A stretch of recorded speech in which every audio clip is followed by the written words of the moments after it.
इसी पर बात करने के लिए हमने राब्ता किया है जमीयत उलमा इस्लाम के सेनेटर कामरान मुर्तजा से। बहुत शुक्रिया कामरान साहब आपके वक्त के लिए। हम आपसे जानना चाहेंगे, सदर ने दस्तखत रोक दिए हैं, इस पेशरफ्त को आप कैसे देखते हैं?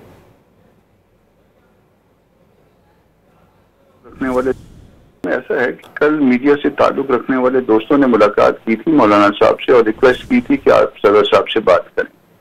तो फिर रात को सदर साहब से बात हुई थी मौलाना साहब की और रिक्वेस्ट जो है मौलाना साहब ने की थी कि ये एक मुतनाज़ कानून है और इसमें अगर जल्दबाजी की गई तो इसका नुकसान हो सकता है और मुल्क में बहुत से हल्के इसके मुतालिक जो है ना उनके खदशात हैं। जवाब में जो है जो मैं समझ पाया, मैं चूंकि मौजूद था उस वक्त, मैं समझ पाया उन्होंने मोहसिन नकवी साहब की बात की थी कि वो जैसे ही आ जाते हैं तो फिर या आ गए हैं या आ जाते हैं तो वो जैसे ही जो है ना उनसे उनको और बाकी जो भी स्टेक होल्डर्स हैं वो बैठ जाते हैं और मामला जो है ना तय करने के लिए उनको कह देते हैं। तो ये रात को जो है बात हुई थी।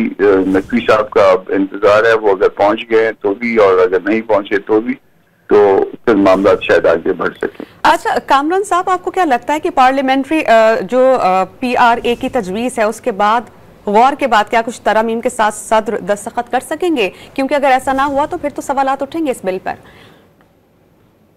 सदर साहब के पास इख्तियार तो है कि वो इस बिल को वापस भिजवा सकते हैं। अब वो भिजवाते हैं या नहीं भिजवाते हैं ये उनका ऑप्शन है, या उनका जो लीगल विंग होगा ईवान सदर का वो उनको क्या एडवाइस करते हैं। मगर रिक्वेस्ट जो है ना वो हो गई और रिक्वेस्ट होने के साथ ही उन्होंने अपना मोहसिन नकवी साहब का चूंकि उन्होंने खुद नाम ले लिया कि वो बैठेंगे और इस पे बात करेंगे, तो फिल वक्त उनको आने दीजिए। हमसे जो आपकी हेल्प हो सकेगी लीगल साइड पे, पॉलिटिकल साइड पे, वो भी यकीनन करेंगे और अगर इसमें कोई बेहतरी हो जाए तो वो बेहतरी यकीनन पाकिस्तान के लिए हो। ठीक, बहुत शुक्रिया। सेनेटर कामरान मुर्तजा हमारे साथ मौजूद है।